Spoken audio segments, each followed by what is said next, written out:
আসসালামু আলাইকুম প্রিয় দর্শক, মঞ্চে আলোচনায় আপনাদের সকলকে আমন্ত্রণ জানাচ্ছি। বাংলাদেশে নাকি জঙ্গিবাদ আবার মাথাচাড়া দিয়ে উঠছে।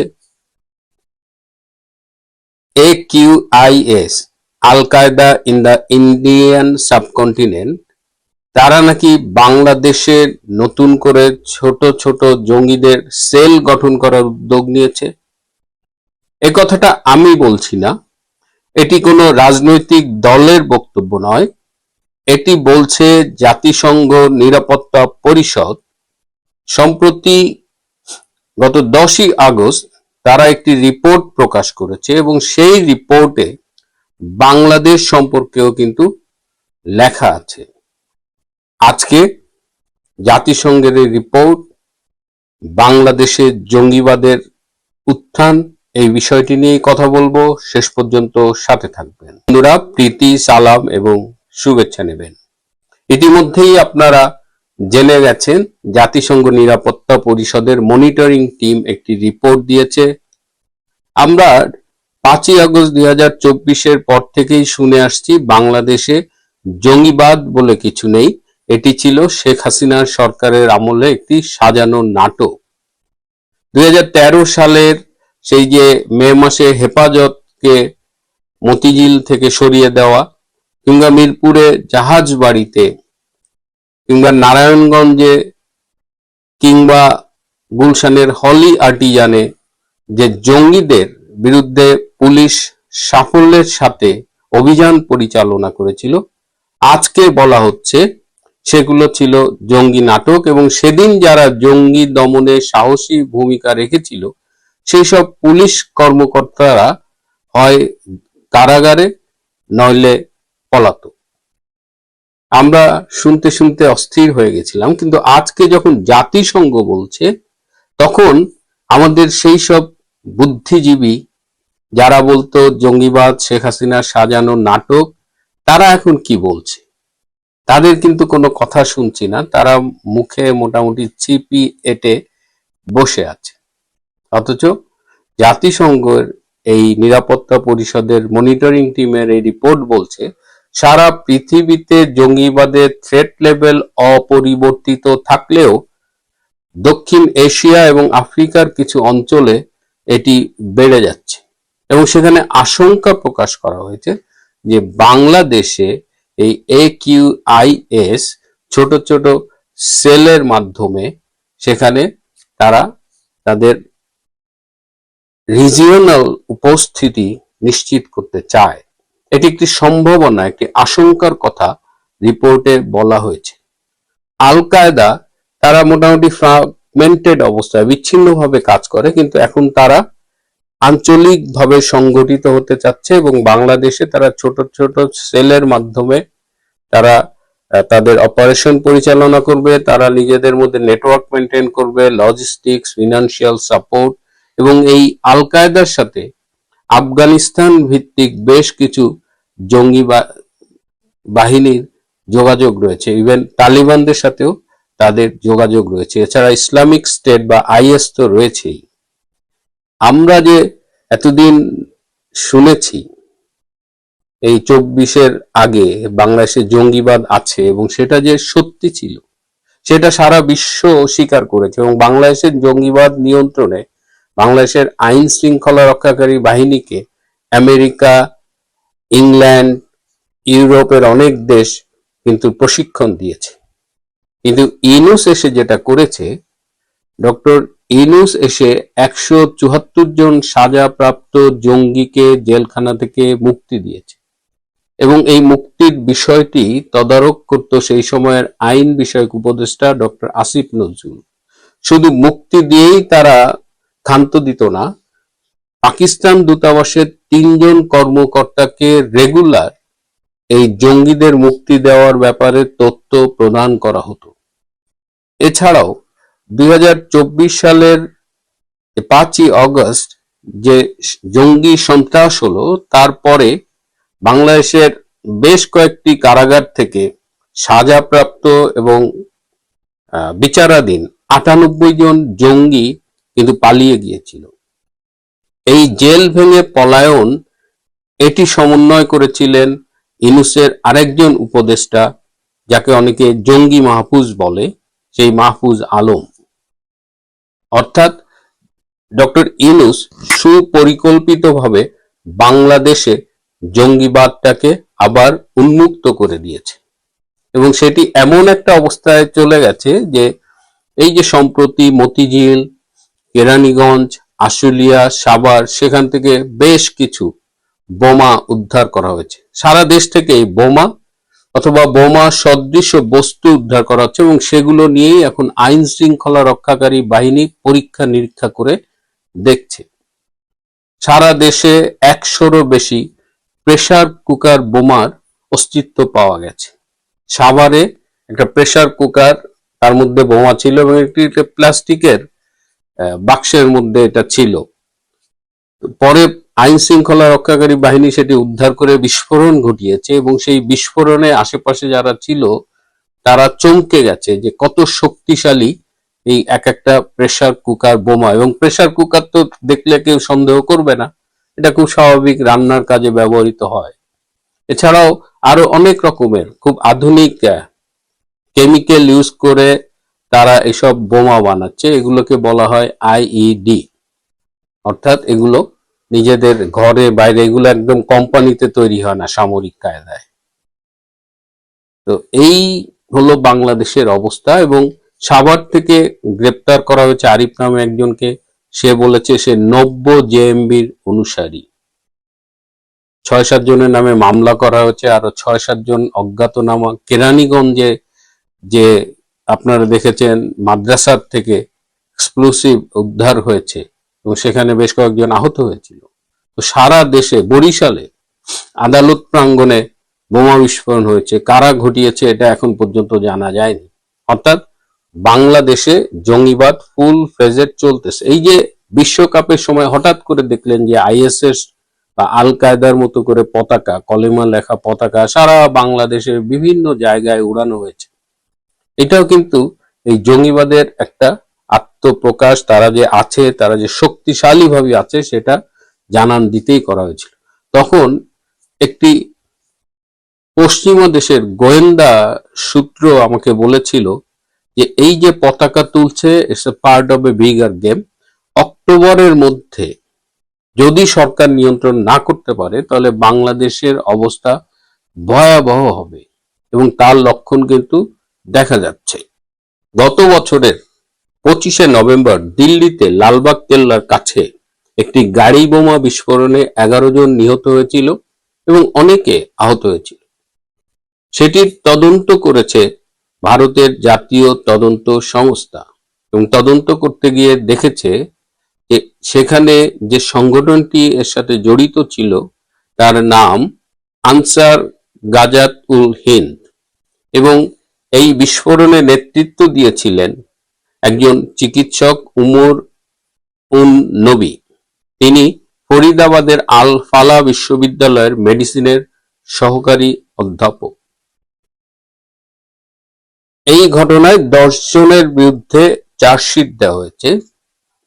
আরো ইন্টারেস্টিং বিষয় হলো এই ঘটনার সাথে কয়েকজন বাংলাদেশির সম্পৃক্ততার অভিযোগ উঠেছে, এবং ভারত সরকারের পক্ষ থেকে তথ্য প্রমাণ হস্তান্তর করা হয়েছে বাংলাদেশ সরকারের কাছে, যেখানে বলা আছে যে ডক্টর ইউনূসের কয়েকজন উপদেষ্টা এই ভারতের বোমা হামলার সাথে জড়িত ছিল। অর্থাৎ ইউনূস যে শুধুমাত্র বাংলাদেশের ভেতরে জঙ্গিবাদকে উস্কে দিয়েছে তা না, সে এটি ভারতেও রপ্তানি করেছে, এবং তার উপদেষ্টারা যে ছিল সেই প্রমাণ ভারতের সরকার বাংলাদেশ সরকারের হাতে দিয়েছে।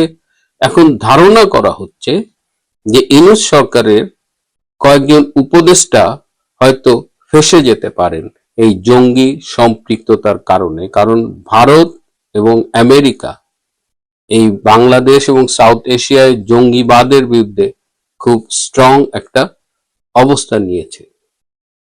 এখন দেখা যাক তারেক রহমান সরকার এই জঙ্গিবাদকে কিভাবে মোকাবেলা করে, কারণ এর আগে 2005 সালের 17ই আগস্ট 63টা জেলায় একসাথে 500-র বেশি বোমা ফাটিয়েছিল এই জঙ্গি গোষ্ঠী, এই জেএমবি এবং অন্যান্যরা। সুতরাং বিএনপির আমলে জঙ্গিরা যে মাথায় ওঠে, এটা ইতিহাস সাক্ষ্য দেয়। তো বর্তমানে তারেক রহমান এই পরিবর্তিত পরিস্থিতিতে কি করবে সেটি আমাদের দেখতে হবে। গতকাল আমি বলেছিলাম যে ব্রিক্স সম্মেলনের আগেই হয়তো তারেক রহমান ভারতে যাবেন এবং তিনি 3টি ডেট দিয়েছেন ভারত কর্তৃপক্ষের কাছে। আজ খবর পেলাম যে সবচেয়ে আগে, যেটা 24 থেকে 26শে অগস্ট, হয়তো তারও আগে তারেক রহমানকে ভারত সফরে যেতে হতে পারে।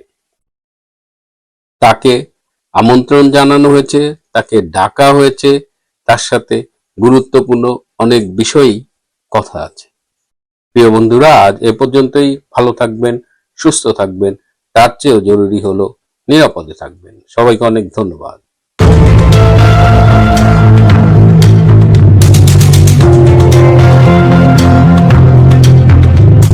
আসসালামু আলাইকুম রহমতুল্লাহি ওয়া বারাকাতুহু। সম্মানিত দর্শক, শেখ হাসিনার দেশে ফেরা এবং ডিসেম্বর মাসের ডেডলাইন 2026 সনের, এটার প্রেক্ষাপট এবং বাস্তবতা নিয়ে আলোচনা করব। শেখ হাসিনা দেশে ফেরার ঘোষণা দিয়েছেন। শুধু ঘোষণা দেননি, তিনি রীতিমতো দৃঢ় প্রত্যয় ব্যক্ত করেছেন। আন্তর্জাতিক গণমাধ্যমগুলোতে সাক্ষাৎকার দিয়ে তিনি তার জিদ প্রদর্শন করেছেন। আবার সংবাদ সম্মেলন করে একই কথা বলেছেন যে যে কোনো মূল্যে তিনি দেশে আসবেনই। এখন এই যে ডিসেম্বরকে কেন্দ্র করে তার যে এই জিদ, এটাকে সরকার কিভাবে পাত্তা দিচ্ছে ডাজ নট ম্যাটার। কিন্তু শেখ হাসিনা যে কথা বলেছেন, সেই কথা যদি তিনি বাস্তবে প্রয়োগ করতে না পারেন, যে কোনো ভাবে, যে কোনো মূল্যে, কোনো অসিলা চলবে না, এটা যদি তিনি বাস্তবে রূপ লাভ না করাতে পারেন, তার রাজনীতি শেষ, তার দলের রাজনীতি শেষ। এবং এতে করে বিএনপির যে ক্ষয়ক্ষতি হবে বা বিএনপির যে লাভ হবে, তার সাথে বেশি ক্ষয়ক্ষতি বা লাভ হবে আওয়ামী লীগের লোকজন। অর্থাৎ তিনি যদি ঢুকে পড়েন, ডিসেম্বর মাসে ঢুকে পড়েন বা ঢুকার পরে গ্রেপ্তার হন, কোনো কারণে পাবলিক তাকে পিটিয়ে মেরে ফেলে, উন্মত্ত জনতা তাকে ফাঁসিতে, জীবন্ত ফাঁসিতে লটকিয়ে দেয়, হোয়াট এভার মেবি, পরিণতি যাই হোক না কেন, আওয়ামী লীগ অমরত্ব লাভ করবে।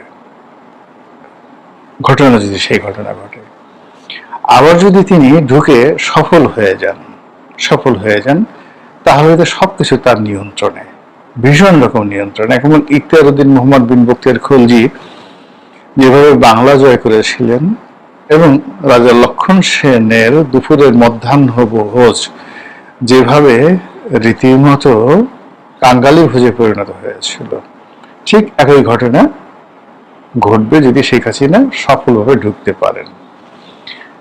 এখন এটা নিয়ে শেখ হাসিনা যারা বিরোধী পক্ষ রয়েছেন, তারা যত বেশি নেতিবাচক কথা বলছেন, যত বেশি ঠাট্টা করছেন, যত বেশি মস্করা করছেন, it means it's a serious matter. যেমন অনেকে ইতিহাস থেকে বলার চেষ্টা করছে যে কোনো পরাজিত শক্তি কখনো ফিরে আসেনি, কিন্তু এখানে পরাজয়টা মানে কিভাবে হলো, কার সাথে হয়েছে? এখানে যা কিছু হয়েছে সেটা হলো আপনার যারা আন্দোলনকারী এবং সাধারণ জনতা, তাদের সঙ্গে আইন শৃঙ্খলা রক্ষাকারী বাহিনীর হয়েছে। আর আইন শৃঙ্খলা রক্ষাকারী বাহিনীকে সাপোর্ট দিয়েছে আওয়ামী লীগের নেতারা, কর্মীরা, ছাত্রলীগের। কিন্তু সরাসরি ছাত্রলীগ ছাত্রদল, ছাত্রলীগ ছাত্র শিবির, যুবলীগ যুবদল, মানে এই যে একটা ফ্রন্ট বা আওয়ামী লীগ বিএনপি, আওয়ামী লীগ জামাত, এরকম কোনো যুদ্ধ তো কখনো হয়নি। তো যুদ্ধ যেখানে হয়নি, ইলেকশনও হয়নি, জনগণের কোনো ভোটও হয়নি, তাহলে এখানে পরাজয়টা কিভাবে হলো?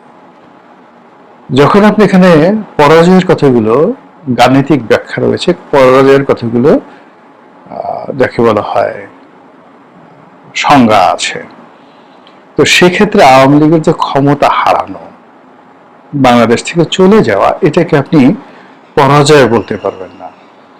এটাকে আপনি গণ অভ্যুত্থান বলতে পারবেন, বিপ্লব বলতে পারবেন আপনার পক্ষে, মানে যারা বিজয়ী হলো তারা। কিন্তু আওয়ামী লীগকে পরাজিত করেছে এই শক্তি বাংলাদেশে কারো ছিল না, এখনো নেই। আওয়ামী লীগের বিরুদ্ধে জনগণ স্বতঃস্ফূর্তভাবে একটা গণ অভ্যুত্থান ঘটিয়ে দিয়েছে, বা বিপ্লবীর এটা বিপ্লব আপনি যেভাবে বলেন না কেন, কিন্তু এখানে কোনো যুদ্ধ হয়নি, এখানে কোনো প্রতিযোগিতা হয়নি।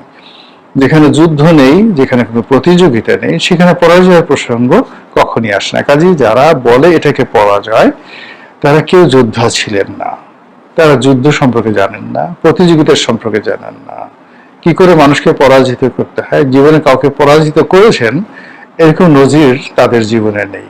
কাজেই তারা যদি বলে যে শেখ হাসিনাকে আমরা পরাজিত করেছি, আওয়ামী লীগকে আমরা পরাজিত করেছি, এটা মূলত এক ধরনের আত্মপ্রবঞ্চনা, নিজেকে ফাঁকি দেওয়া, নাম্বার ওয়ান। নাম্বার টু হলো যে শেখ হাসিনা বা তার যারা লোকজন রয়েছেন তারা কি মনে করছেন।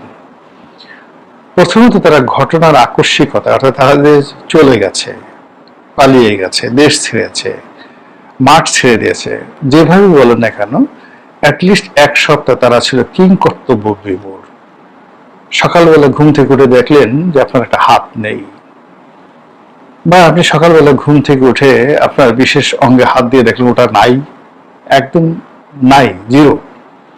তো আপনি যেভাবে আশ্চর্য হয়ে যাবেন যে এ কি হলো, ঘুম থেকে উঠে কোনো ব্যথা নাই, বেদনা নাই, কিচ্ছু নাই, কষ্ট যত নাই, হাত দিয়ে দেখি অন্ডকোষ নেই, হাত দিয়ে দেখি টুনটুনি নেই, ঝুনঝুনি নেই, তখন আপনার যে একটা কিংকর্তব্য বিমূঢ় অবস্থা হয়ে যাবে।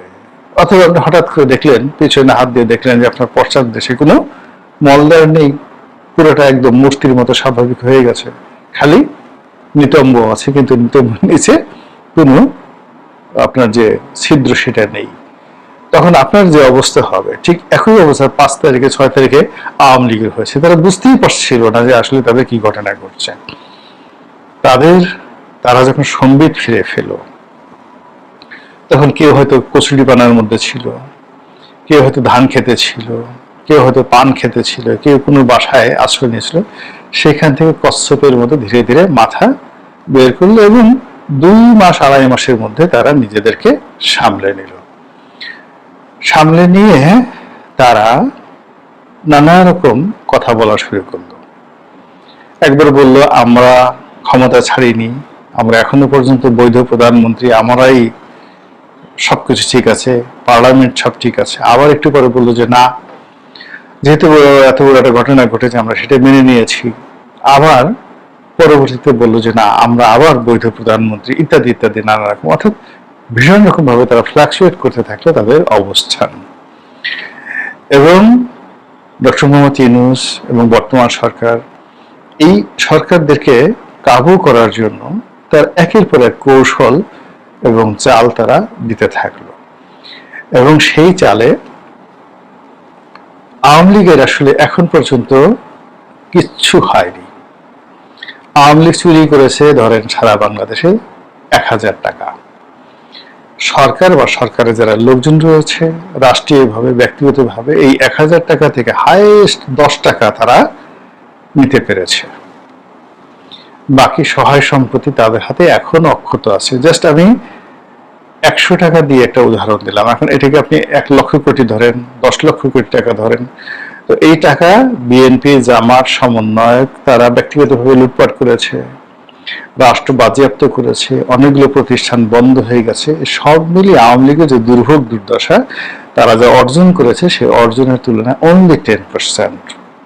ফলে ইকোনমি থেকে শুরু করে অন্য যে কোনো জায়গাতে তাদের নিয়ন্ত্রণ এখনো 90% গেল। এক আমলাতন্ত্র ধরেন, পুলিশ, বিডিআর, বিজিবি, আর্মি, আপনি গুনে গুনে ওখানে আপনি অর্থনীতিতে আপনি 10% ক্ষতি করেছেন, কিন্তু এই civil service, military service, bureaucracy, judiciary, এই পুরো জায়গাতে আওয়ামী লীগের যে সাজানো বাগান সেখানে আপনি 5% ক্ষতি করতে পারেন।